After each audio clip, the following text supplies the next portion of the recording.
അപ്പൊ നമുക്ക് ചോദ്യങ്ങൾ ചാറ ചാറ ഉത്തരങ്ങൾ പറ പറ. അത് അപ്പൊ തുടങ്ങാല്ലേ? ആദ്യ നായകനെ കുറിച്ച്. ഭയങ്കര കാണാൻ ഭയങ്കര ചാമിങ് ആണ്, ഹാൻസം ആണ്. നീ ഒന്നും പണയണ്ട. എന്നോട് ചോദിക്കും, ആർക്കെങ്കിലും മൊബൈൽ നമ്പർ തെറ്റിച്ചു കൊടുത്തിട്ടുണ്ടോ? ചോദിക്കാൻ എന്റെ അമ്മൂമ്മയുടെ ചോദ്യം കൊടുത്തിട്ടുണ്ട്. ഒരു പരിചയമില്ലാത്ത ഒരാൾ വന്നപ്പോ പെട്ടെന്ന് റിയൽ നമ്പർ കൊടുക്കാൻ തോന്നിയോ? അമ്മയുടെ നമ്പർ കൊടുക്കാറുണ്ട്.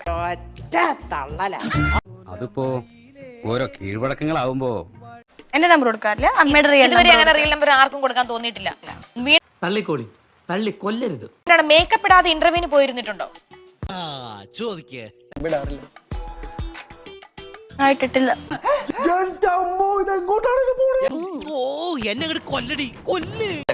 അതെന്റെ ഞാൻ മേക്കപ്പ് അതേ യൂസ് ചെയ്യാറില്ല. പക്ഷെ ബ്യൂട്ടീഷ്യൻ മാത്രം ഞാൻ ചെയ്യാറില്ല, ഇതുവരെയും ചെയ്തിട്ടില്ല. ലിപ്സ്റ്റിക് ഇടുമ്പോ തന്നെ നമ്മൾ വിചാരിക്കും പെട്ടെന്ന് മേക്കപ്പ് ഭയങ്കര കൂളാന്ന് വിചാരിക്കും. അവൻ ഇച്ചിരി ബഹുമാനം കൂടിയിട്ടുണ്ടല്ലേടാ. എനിക്ക് അവന്മാര് സാറിന് താങ്ങിയത് പോലെ തോന്നി. അല്ല, ബഹുമാനം കൂടിയിട്ടുണ്ട്. എങ്കിൽ കൂടി കാണും. നോക്ക് എത്ര നല്ല സ്കിന്നാണോ കുട്ടിയാണെന്ന് നോക്കി. ഒരു ലിപ്സ്റ്റിക് മാത്രമേ ഇട്ടുള്ളൂ. ഇപ്പൊ മേക്കപ്പ് ഇട്ടിട്ടില്ല എന്നാണ് പറയുന്നത്. സൂപ്പർ. ഉളുപ്പുണ്ടടാ ചക്കണക്ക്.